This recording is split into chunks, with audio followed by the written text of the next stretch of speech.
मित्रांनो बघा, आम्हाला इकडल्या अपार्टमेंटहून कात्या न्यायचा होता. गाडीवर बसता येत नव्हतं म्हणून पाहुणा म्हणले की असं उलट बसा. एक साईडला कात्या आहे आणि एक बंगल्यामध्ये हे माझ्या फरशी साफ करायला कपडे. एका दुकानावर आणायचं होतं पण दुकानावर जायला टाईम नाही भेटला म्हणून ॲडजस्टमेंट चालू आहे. इकडल्या अपार्टमेंटहून इकडं बंगलोवर घेऊन जायचं आहे.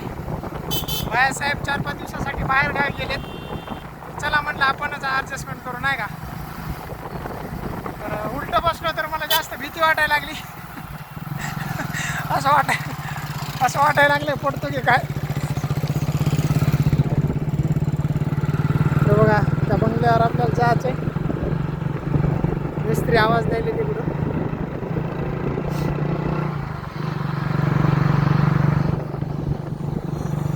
तर आली आपली साईट.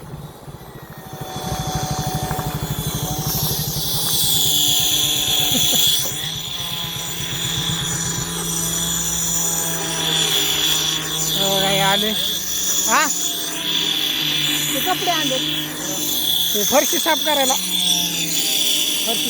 लागतात ना. आणि कात्या जिथे लागला तिथे समजा कमी पडतं नाही.